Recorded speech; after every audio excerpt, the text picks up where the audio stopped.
خلق الإنسان علمه البيان.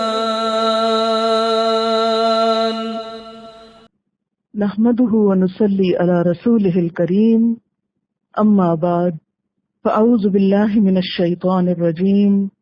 بسم الله الرحمن الرحيم. رب اشرح لي صدري ويسر لي أمري واحلل عقدة من لساني يفقهوا قولي. ترجمہ: ان بے شک، مثلا مثال، عیسیٰ علیہ السلام کی، عند اللہ اللہ کے نزدیک، کمثلی مانند مثال، آدم علیہ السلام کے ہے، خلقہ اس نے پیدا کیا اس کو، من تراب مٹی سے، ثم پھر، قال فرمایا، لہو اس کو، کن ہو جا،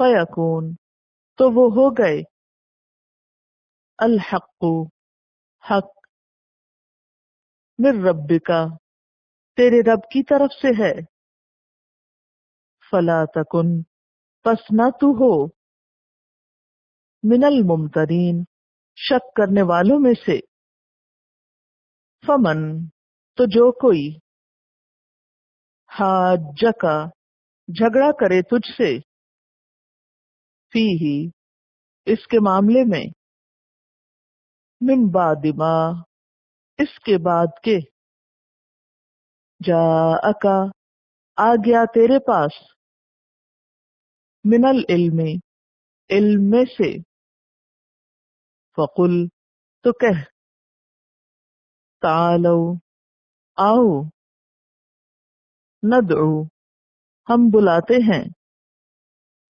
ابناءنا اپنے بیٹوں کو، وابناءکم اور تمہارے بیٹوں کو، ونساءنا اور ہم اپنی عورتوں کو، ونساءکم اور تمہاری عورتوں کو، وانفسنا اور ہم اپنے نفسوں کو یعنی خود بھی، وانفسکم اور تم بھی، ثم پھر، نبتہل ہم بد دعا کریں، فنجعل پھر ہم کریں ڈالیں، لعنت اللہ اللہ کی لعنت، علی الکاذبین جھوٹوں پر، ان بے شک، ھذا یہ، لہوا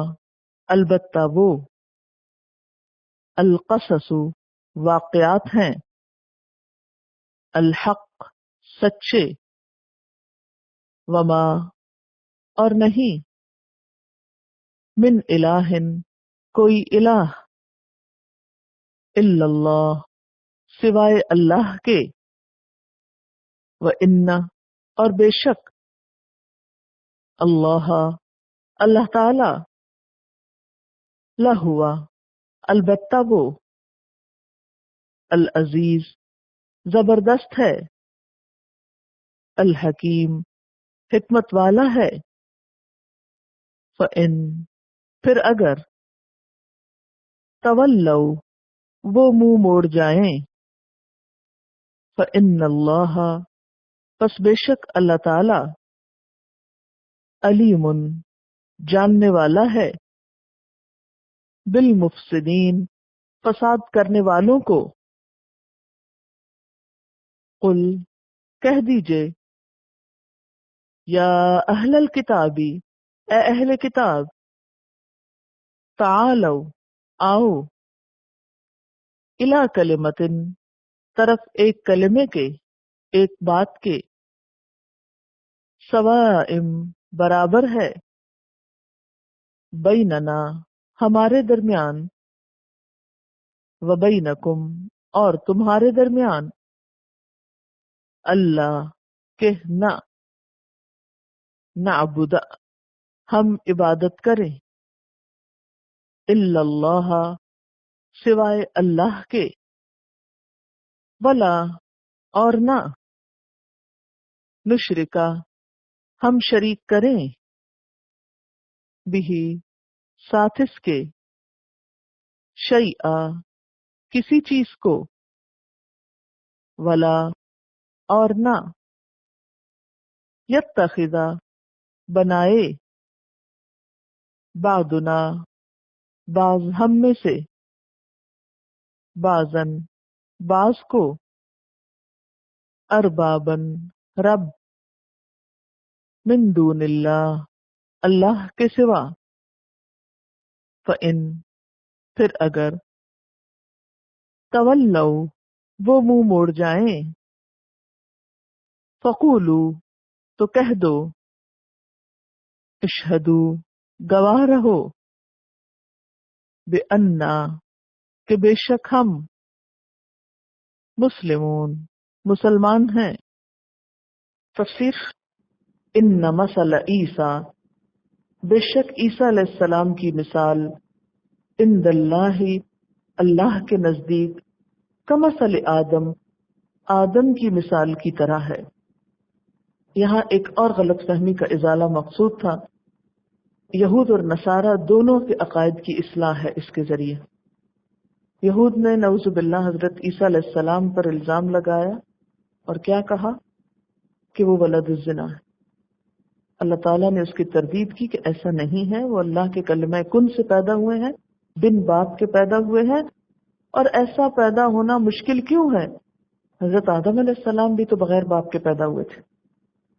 پھر نصارہ کے عقیدے کی اصلاح مقصود ہے، کیونکہ وہ کہتے تھے چونکہ حضرت عیسیٰ علیہ السلام کے باپ نہیں تھے تو وہ اللہ کے بیٹے ہوئے۔ فرمایا نہیں، بغیر باپ کے پیدا ہونے سے کوئی اللہ کا بیٹا نہیں بن جاتا۔ حضرت آدم علیہ السلام بھی تو بغیر باپ ہی کے پیدا ہوئے تھے۔ ان مثل عیسیٰ عند اللہ کمثل آدم، بے شک عیسیٰ علیہ السلام کی مثال اللہ کے نزدیک آدم علیہ السلام کی مثال کی طرح ہے۔ خلقہ من تراب، پیدا کیا اس کو تراب سے۔ تراب کہتے ہیں خاک، خشک مٹی جس میں نمی نہ ہو، جسے ہوا اڑائے پھرتی۔ یہ مٹی کے لیے عام لفظ ہے، جیسے اردو میں مٹی کہتے ہیں نا، تو اس کے لیے عربی میں کیا کہتے ہیں؟ تراب، ڈسٹ کے معنی میں جیسے ہوتا ہے۔ ثم قال له کن، پھر کہا اس کو کہ ہو جا، فیکون، پھر وہ ہو گیا۔ جس طرح اللہ تعالیٰ نے حضرت آدم علیہ السلام کو کن کہہ کے پیدا کیا، اسی طرح عیسیٰ علیہ السلام کو کن کہہ کے باپ کے بغیر پیدا کیا۔ اس میں کیا مشکل ہے؟ الحق من ربک، حق تیرے رب کی طرف سے ہے، یعنی اللہ تعالیٰ کی طرف سے ہے۔ فلا تکن من الممترین، تو تم شک کرنے والوں میں سے نہ ہونا۔ تکن سے مراد یہاں کون ہے؟ حضور صلی اللہ علیہ وسلم۔ کیا آپ صلی اللہ علیہ وسلم کو اس معاملے میں کوئی شک تھا؟ نہیں، یہ کلام کا ایک انداز ہے، آپ کو مخاطب کر کے دراصل آپ کی امت کو، آپ کے فالوورز کو یقین دہانی کرائی جا رہی ہے کہ تم لوگ حق کے آ جانے کے بعد کسی شک کا شکار نہ ہونا۔ فمن حاجک، تو جو کوئی جھگڑا کرے تجھ سے، فیہ اس معاملے میں، یعنی حضرت عیسیٰ علیہ السلام کی حقیقت کے معاملے میں، من بعد ما جاءک من العلم، اس کے بعد کہ آپ کے پاس علم میں سے آ گیا، فقل، تو آپ کہہ دیجئے، تعالو، آؤ، ندعو، ہم بلاتے ہیں، ابناءنا، اپنے بیٹوں کو، وابناءکم، اور تم اپنے بیٹوں کو بلا لو، ونساءنا، اور ہم اپنی عورتیں بلاتے ہیں، ونساءکم، اور تم اپنی عورتیں بلاؤ، وانفسنا، اور ہم خود بھی آ جاتے ہیں، وانفسکم، اور تم خود بھی آ جاؤ، ثم نبتہل، پھر ہم دعا کرتے ہیں۔ نبتہل کا لفظ جو ہے بے ہے لام سے ہے، دعا اور تضرع کرنا، زاری کرنا، لیکن اس کے اندر بد دعا کا مفہوم پایا جاتا ہے۔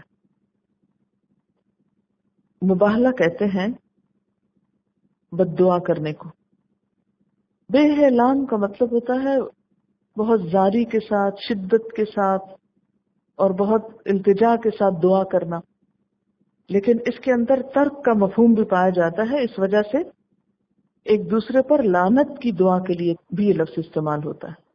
تو مباہلہ کیا ہے؟ ایک دوسرے پر لعنت کی بد دعا کرنا۔ فنجعل، پھر ہم ڈالیں، لعنت اللہ، اللہ کی لعنت، علی الکاذبین، جھوٹوں پر۔ یہ آیت مباہلہ کہلاتی۔ مباہلہ کا معنی کیا ہے؟ دو فریق، دو گروہ ایک دوسرے پر لعنت کی بد دعا کریں۔ مطلب یہ ہے کہ جب دو فریقوں میں، دو گروہوں میں کسی معاملے کے حق یا باطل ہونے میں اختلاف اور جھگڑا ہو اور دلائل سے وہ جھگڑا ختم ہوتا نظر نہ آتا ہو، تو دونوں اللہ کی بارگاہ میں یہ دعا کریں کہ یا اللہ، ہم دونوں میں سے جو بھی جھوٹا ہو اس پر تو لعنت کر۔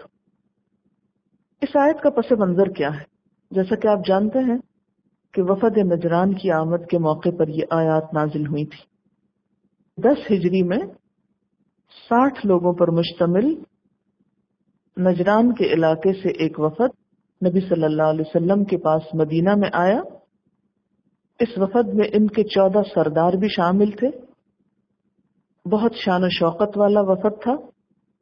آپ صلی اللہ علیہ وسلم نے انہیں توحید کی دعوت دی۔ انہوں نے عیسیٰ علیہ السلام کے ابن اللہ ہونے کا اعادہ کیا۔ مانتے نہیں تھے، وہ کہتے تھے کہ عیسیٰ علیہ السلام اللہ کے بیٹے ہیں۔ رسول اللہ صلی اللہ علیہ وسلم کے ساتھ ان کی جو کنورسیشن ہوئی وہ کچھ یوں تھی: نبی صلی اللہ علیہ وسلم، کیا تم نہیں جانتے کہ تمہارا رب حی لا یموت ہے اور عیسیٰ علیہ السلام پر موت طاری ہوگی؟ نجرانی: ہاں، ہم تسلیم کرتے ہیں۔ آپ صلی اللہ علیہ وسلم: کیا تمہیں اس بات کا علم ہے کہ بیٹا باپ کے مشابہ ہوتا ہے؟ نجرانی: ہاں، ہم تسلیم کرتے ہیں۔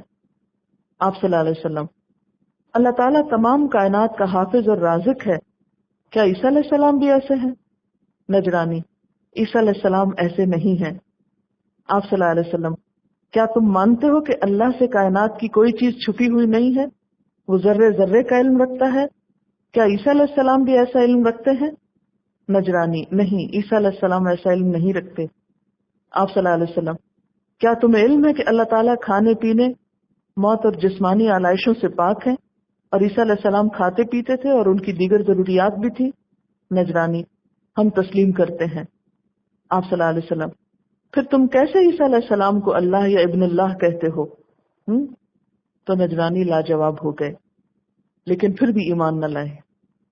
تو جب کوئی شخص سارے دلائل کو جان کر سمجھ کر پھر نہیں مانتا، تو اس وقت پھر اس کو ایسی دعوت دی جاتی ہے کہ ٹھیک ہے، آؤ پھر ہم اللہ سے دعا کرتے ہیں، التجا کرتے ہیں کہ ہم میں سے جو جھوٹا ہو اس پر لعنت۔ کہا یہ جاتا ہے کہ آپ نے پھر ان کو دعوت مباہلہ دی، اور اس میں کیا تھا کہ تم اپنے بیٹوں کو لے آؤ، ہم اپنوں کو لاتے ہیں، تم اپنی عورتوں کو لاؤ، ہم اپنی کو لاتے ہیں، ہم خود بھی آتے ہیں، تم بھی آؤ، تو پھر ہم دعا کرتے ہیں مل کر۔ اس پر وہ کچھ راضی ہوئے، تو حضرت علی رضی اللہ تعالیٰ عنہ، حضرت فاطمہ رضی اللہ تعالیٰ عنہ، حضرت حسن اور حضرت حسین رضی اللہ تعالیٰ عنہما کو آپ نے ساتھ لیا اور عیسائیوں کو کہا کہ تم بھی اپنے بچوں اور اہل و عیال کو لے آؤ تاکہ ہم یہ دعا کریں۔ عیسائیوں نے باہم مشورہ کے بعد مباہلہ سے گریز کیا اور پیشکش کی، آپ ہم سے جو چاہتے ہیں ہم دینے کے لیے تیار ہیں۔ چنانچہ نبی صلی اللہ علیہ وسلم نے ان پر جزیہ مقرر فرما دیا۔ بخاری میں ہے کہ حضرت حذیفہ رضی اللہ تعالیٰ عنہ فرماتے ہیں کہ نجران سے عاقب اور سید آئے، یہ لوگ آپ سے مباہلہ کرنا چاہتے تھے۔ ان میں سے ایک نے دوسرے سے کہا، اگر یہ نبی ہوا اور ہم نے مباہلہ کیا تو ہماری خیر نہیں، نہ ہماری اولاد کی۔ پھر انہوں نے آپ سے کہا کہ جو جزیہ آپ مانگتے ہیں وہ ہم دے دیں گے، آپ ایک امین آدمی ہمارے ہمراہ کر دیجئے۔ یہ سن کر آپ صلی اللہ علیہ وسلم کے صحابہ انتظار کرنے لگے۔ چنانچہ آپ نے فرمایا، عبیدہ بن جراح اٹھو۔ جب وہ اٹھ کھڑے ہوئے تو آپ صلی اللہ علیہ وسلم نے فرمایا، اس امت کا امین یہ ہے۔ امام احمد نے ابن عباس کا قول نقل کیا ہے کہ اگر آپ کے ساتھ مباہلہ کی نیت کرنے والے ایسا کر گزرتے تو لوٹنے کے بعد نہ انہیں اپنا مال ملتا اور نہ اہل و عیال۔ اس کے بارے میں کچھ یوں بھی آتا ہے کہ حضور صلی اللہ علیہ وسلم کے ساتھ حضرت حسن حسین اور حضرت علی رضی اللہ تعالیٰ عنہ حضرت فاطمہ آ رہے تھے، تو اس وقت ان کے عالم نے کہا کہ میں ایسے چہرے دیکھ رہا ہوں کہ جو اگر دعا کریں تو پہاڑ بھی ٹل جائیں، اس لیے تم اس سے باز آ جاؤ. لہٰذا انہوں نے یہ دعوت قبول نہ کی اور جزیہ دینے پر راضی ہو گئے. جزیہ کیا ہوتا ہے کہ آپ سے صلح کر لی اور یہ کہا کہ ٹھیک ہے ہم آپ کے باج گزار بن کر رہیں گے اور آپ کو ٹیکس دیتے رہیں گے اور آپ ہم پر حملہ نہ کریں. اس واقعے سے بعض لوگوں نے یہ ثابت کرنے کی بھی کوشش کی ہے کہ آپ صلی اللہ علیہ وسلم کی صرف ایک ہی صاحبزادی تھی، اگر زیادہ ہوتی تو مباہلہ میں شرکت کرتی، لیکن باقیوں کی شرکت نہ کرنے کی وجہ یہ تھی کہ وہ انتقال کر چکی تھی. یہ واقعہ 10 ہجری میں پیش آیا، جبکہ حضرت رقیہ 2 ہجری میں، حضرت زینب 8 ہجری میں اور حضرت ام کلثوم 9 ہجری میں وفات پا گئیں رضی اللہ تعالی عنہن جمیعاً. اس لیے جب یہ آیت نازل ہوئی تو آپ صلی اللہ علیہ وسلم نے حضرت علی، حضرت فاطمہ، حضرت حسن حسین رضی اللہ تعالی عنہم جمیعاً کو جمع کیا اور کہا اللہم ہؤلاء اہلی، اے اللہ یہ میرے اہل و عیال ہیں. ان ھذا لہو القصص الحق، بے شک یہ سچے واقعات ہیں. وما من الہ الا اللہ، خلاصہ کیا ہے کہ اللہ کے سوا کوئی الہ نہیں. وان اللہ، اور بے شک اللہ تعالی، لہو العزیز الحکیم، البتہ وہ زبردست ہے، حکمت والا ہے. فَإِن تَوَلَّوْا، پھر اگر وہ منہ موڑ جائیں، فَإِنَّ اللَّهَ، تو بے شک اللہ تعالی، علیم، خوب جانتا ہے، بالمفسدین، فساد کرنے والوں کو. اللہ کو پتا ہے کہ فسادی کون ہے. نبی صلی اللہ علیہ وسلم نے فرمایا کہ اگر یہ لوگ مباہلہ کر لیتے تو پھر بعد میں نہ انہیں اپنا مال ملتا اور نہ اہل و عیال، یعنی ان کا سب کچھ تباہ ہو جاتا. حضرت عیسیٰ علیہ السلام کی اصل حقیقت واضح کرنے کے بعد اور نصارہ پہ حجت قائم کر دینے کے بعد یہود و نصارہ دونوں کو مخاطب کر کے توحید اور اسلام کی دعوت دی جا رہی ہے. اور کیا کہا جا رہا ہے؟ قل یا اہل الکتاب، کہہ دیجئے اے اہل کتاب، تعالوا، آؤ. کس کی طرف آؤ؟ الی کلمۃ، ایک کلمے کی طرف، ایک بات کی طرف، سواء، جو برابر ہے، بیننا و بینکم، ہمارے درمیان اور تمہارے درمیان. کیا ہے وہ بات؟ اللہ نعبد الا اللہ، کہ ہم عبادت نہ کریں مگر اللہ کی، ولا نشرک بہ شیئا، اور ہم اس کے ساتھ کسی چیز کو شریک نہ ٹھہرائیں، ولا يتخذ بعضنا بعضا اربابا من دون اللہ، اور ہم میں سے کوئی اللہ کے سوا کسی کو اپنا رب نہ بنا لے. فإن تولوا، پھر اگر وہ منہ موڑ جائیں، فقولوا اشہدوا، تو کہو کہ گواہ رہو، بأننا مسلمون، کہ ہم تو مسلمان ہیں، ہم تو فرما بردار ہیں. پیچھے حضرت عیسیٰ علیہ السلام کی حقیقت کو واضح کیا گیا اور نصارہ پر حجت قائم کر دی گئی کہ حضرت عیسیٰ علیہ السلام اللہ تعالیٰ کے بیٹے نہیں ہیں یا الہ نہیں ہیں، وہ تو اللہ کے بندے ہیں جنہیں اللہ نے کلمہ کن کے ذریعے پیدا کیا. اس بات کو واضح کرنے کے بعد، ان پر حجت تمام کرنے کے بعد اور آخر میں دعوت مباہلہ دینے کے بعد اب انہیں توحید کی دعوت دی جا رہی ہے. اہل کتاب کہہ کے پکارا گیا، اگرچہ اس میں یہود و نصارہ دونوں ہی آتے ہیں، لیکن خاص طور پر نصارہ کو خطاب کیا گیا ہے کیونکہ پیچھے انہی کا ذکر تھا. انہیں کیا کہا جا رہا ہے؟ تعالوا، آؤ. تعالوا کا لفظ عین لام واو سے ہے.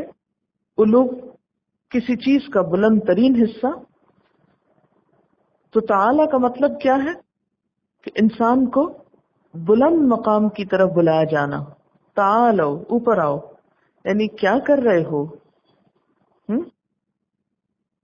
گویا انہیں بلندی کی طرف آنے کی دعوت ہے. تعالو آؤ الا کلمتن ایک کلمے کی طرف، سواءن جو برابر ہے، جو کامن ہے، مشترک ہے. سواء کا لفظ سین واو یہ سے ہے، دونوں طرف سے برابر. وسط، سواء الرأس کہتے ہیں سر کا بالکل درمیانی حصہ، دونوں طرف سے برابر. تو مراد یہ ہے کہ وہ بات جو تمہارے اور ہمارے بالکل درمیان میں ہے، یعنی مشترک ہے، کامن ہے.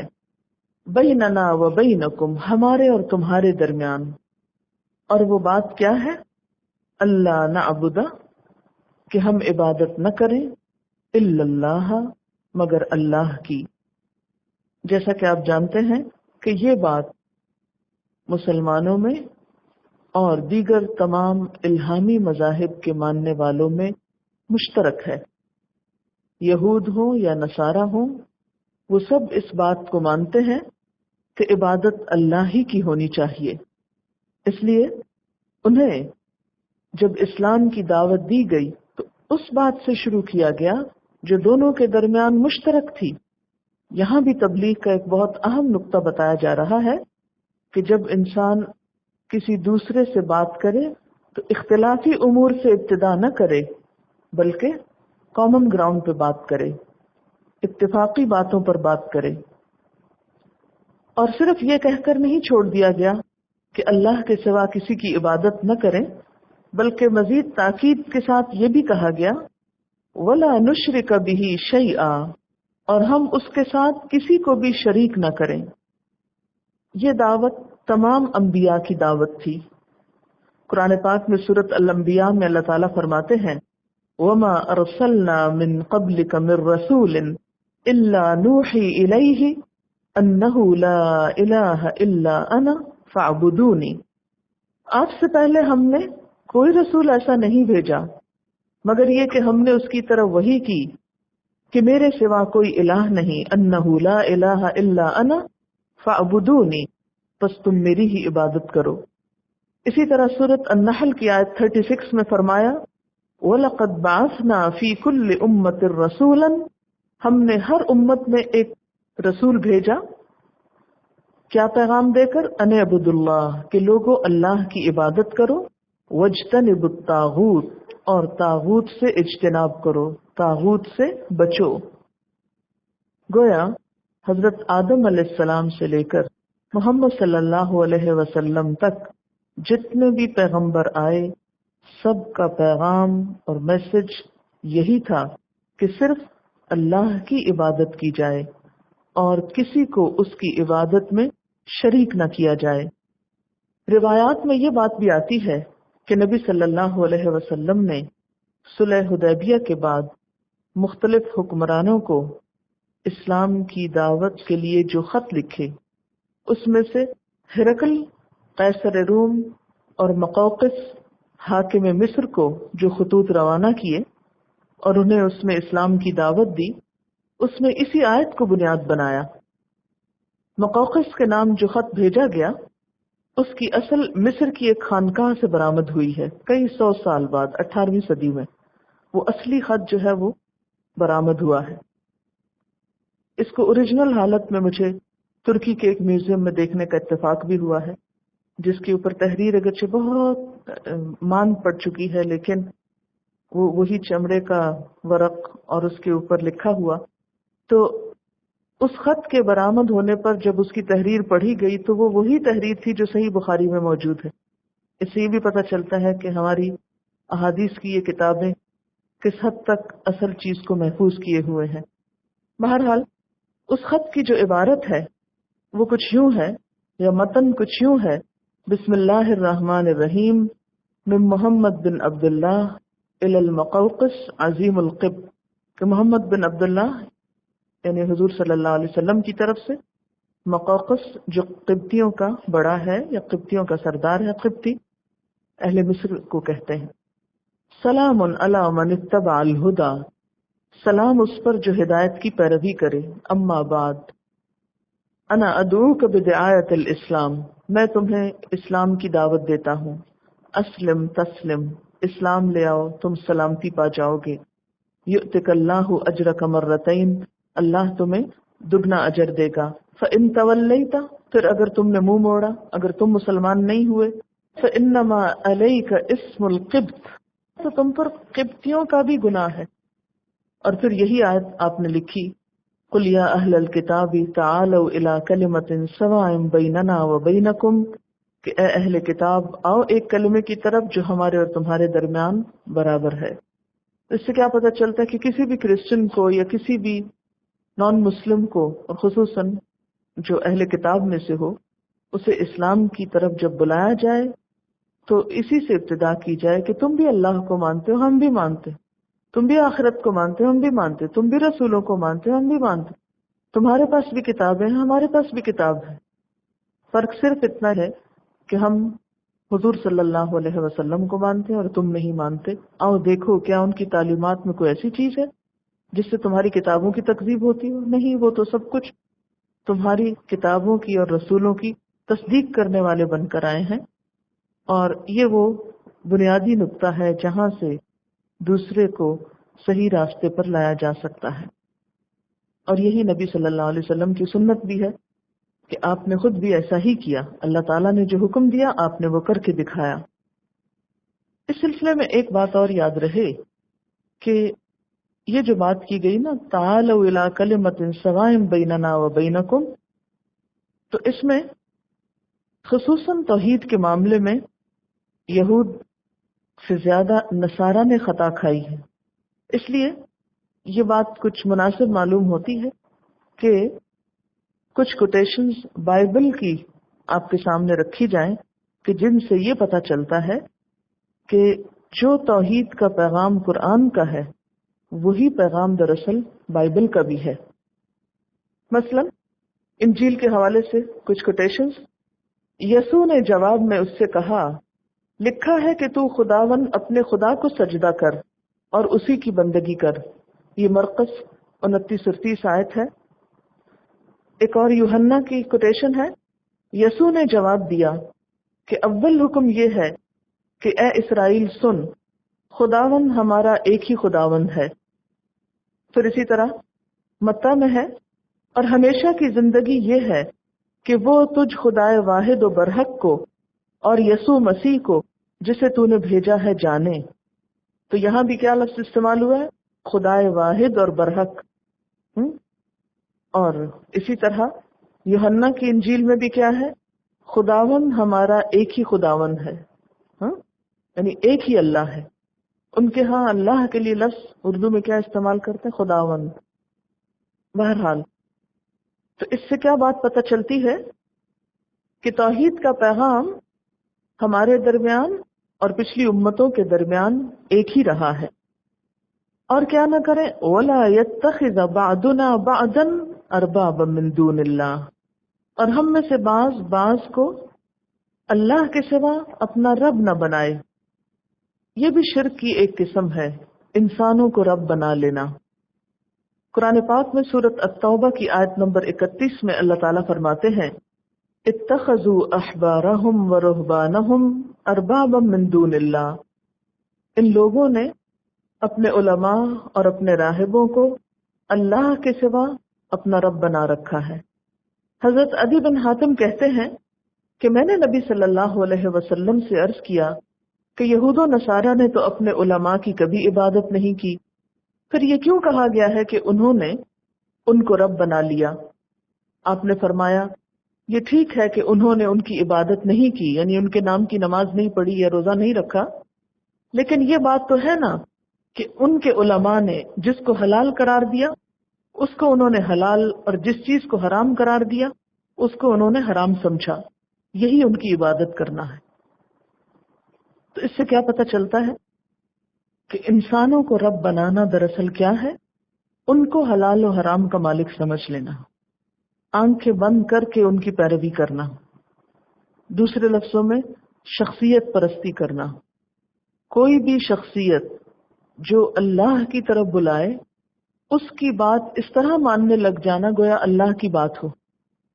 ہمیں حکم کیا ہے کہ ہم اپنا دین جس سے بھی سیکھیں، یہ دیکھیں کہ اللہ تعالیٰ کا حکم کیا ہے، نبی صلی اللہ علیہ وسلم نے کیا فرمایا، اس کے ساتھ جو بھی معاملہ کریں وہ دلیل کی بنیاد پر کریں، اس سے جو بھی چیز لیں وہ دلیل کی بنیاد پر لیں، نہ کہ صرف محبت کی بنا پر یا عقیدت کی بنیاد پر یا کسی گروہ یا فرقے کے امام یا لیڈر ہونے کی بنیاد پر، کیونکہ میں فلاں گروہ سے یا جماعت سے تعلق رکھتی ہوں اس لیے میرے لیڈر جو کچھ بھی کہیں گے وہ میرے لیے حرف آخر۔ میں ان سے یہ نہیں پوچھوں گی کہ وہ اللہ کا حکم سنا رہے ہیں یا اپنی بات کو ہی اللہ کی بات بنا کے بتا رہے ہیں۔ اگر کوئی شخص اندھا دھند کسی کی تقلید کرتا ہے، آنکھیں بند کر کے کسی کے پیچھے چل پڑتا ہے اور یہ نہیں دیکھتا کہ وہ شخص کہاں سے کچھ بتا رہا ہے، تو ایسا کرنا درست نہیں۔ ایسا کرنا ہی یعنی آنکھیں بند کر کے کسی کو فالو کرنا ہی دراصل اس کے پیچھے چلنا ہے۔ اور دوسرے لفظوں میں اس کو کیا کہا گیا؟ انسانوں کی عبادت کرنا۔ عبادت کا لفظ دراصل کیا ہے؟ عبد سے ہے۔ عبد غلام کو کہتے ہیں، یعنی کسی کی غلامی اختیار کرنا۔ ہم نے جب یہ کہہ دیا کہ لا نعبد الا اللہ، کہ ہم اللہ کے سوا کسی کی عبادت یا غلامی اختیار نہیں کریں گے، تو گویا ہر چیز اللہ ہی کی مانیں گے، اور حضور صلی اللہ علیہ وسلم کی اطاعت بھی دراصل اللہ ہی کی اطاعت ہے۔ اگر کوئی شخص اس طریقے کو چھوڑ کر بغیر کسی دلیل کے انسانوں کی بات کو وہی اہمیت دیتا ہے جو دراصل اللہ اور اس کے رسول کی بات کو دی جانی چاہیے تھی، تو یہ بات کس میں آ جاتی ہے؟ اس کی غلامی اور عبادت میں آ جاتی ہے، اور یہی چیز پھر انسان کو شرک کی طرف لے جاتی ہے۔ فَإِن تَوَلَّوْا، پھر اگر وہ منہ موڑ جائیں، فَقُولُوا، تو کہو، اشہدوا، گواہ رہو، بِأَنَّا مُسْلِمُونَ، کہ ہم مسلمان ہیں۔ تو مسلمان دراصل پھر کون ہے؟ مسلمان ہونے کی بنیاد کیا ہے؟ نمبر 1، صرف اللہ کی عبادت کی جائے۔ نمبر 2، اس کے ساتھ کسی چیز کو، نہ کسی پتھر کو، نہ شجر کو، نہ حجر کو، نہ کسی آگ کو، نہ ہوا کو، نہ پانی کو، اور نہ کسی انسان کو اس کا شریک بنایا جائے۔ وَلَا نُشْرِكَ بِهِ شَيْئًا، شَيْئًا کیا ہے؟ نکرہ، کوئی بھی چیز۔ اور تیسری بات خاص طور پر جس کا ذکر کیا گیا، وَلَا يَتَّخِذَ بَعْضُنَا، بَعْضُنَا کا کیا مطلب ہے؟ ہم میں سے کوئی، ہم میں سے بعض، بعضاً کسی کی، بعض کی یعنی کسی کی بھی ایسی عبادت نہ کرے کہ ارباباً اسے رب کا درجہ دے دے، من دون اللہ، اللہ کو چھوڑ کر۔ گویا دوسرے لفظوں میں، آسان لفظوں میں، کسی بھی ہستی کو، خواہ ماں باپ ہو، خواہ استاد ہو، خواہ دوست ہو، خواہ معاشرہ ہو، خواہ کوئی سیاسی لیڈر ہو، خواہ کوئی مذہبی لیڈر ہو، حال کی کوئی شخصیت ہو یا ماضی کی کوئی شخصیت ہو، اس کی بات کو ایسی توجہ دینا، ایسی اہمیت دینا یا ایسا مقام دینا جو اللہ کی بات کا ہے یا اللہ کی بات کے مقابلے میں، یعنی یہاں خاص طور پر جو بات اہم ہے وہ کیا ہے کہ کسی بھی ہستی کو اللہ کی بات کے مقابلے میں اتنی یا اس سے بڑھ کر اہمیت دینا۔ یہ بات کیا بن جاتی ہے؟ گویا اس کی بندگی اور غلامی یا عبادت ہو جاتی ہے، اور اسی کا نام پھر شرک۔ بسا اوقات کیا ہوتا ہے، اللہ تعالیٰ کا حکم ایک ہوتا ہے اور ہم اس حکم کو چھوڑ کر کس کی بات لے رہے ہوتے ہیں؟ کسی دوسرے کی بات لے رہے ہوتے ہیں، اور خصوصی طور پر کسی کی بات کو دین کا درجہ دے دینا۔ جیسے آپ محاورے میں بھی کہتے ہیں نا، کسی حکم کو ریلیجسلی لینا، یعنی فلاں شخص تو اس شخص کو اس طرح فالو کرتا ہے جیسے کسی چیز کو ریلیجسلی فالو کیا جاتا ہے۔ تو اب اگر آپ سے سوال کیا جائے کہ اللہ کے سوا کسی دوسرے کو رب بنانا کیا ہوتا ہے، تو آپ کیا جواب دیں گے اس کا؟ اللہ کے مقابلے میں کسی کی بات کو اس طرح مانا جائے کہ اسے دین کا درجہ بھی دے دیا جائے۔ فَإِن تَوَلَّوْا، پھر اگر وہ منہ موڑ جائیں، کون منہ موڑ جائیں؟ اہل کتاب. فَقُولُوا، تو تم کہو. کون کہے؟ مسلمان کہیں. کیا کہیں؟ اشہدو، گواہ رہو. کون گواہ رہو؟ اے اہل کتاب تم گواہ رہو. کس بات پر؟ بِأَنَّا مسلمون، کہ ہم سب تو مسلمان ہیں. ہم تو اللہ ہی کی بات مانیں گے، کسی اور کو اپنا رب نہیں مانیں گے. سبحانک اللہم و بحمدک اشہد ان لا الہ الا انت استغفرک و اتوب الیک. والسلام علیکم و رحمۃ اللہ وبرکاتہ.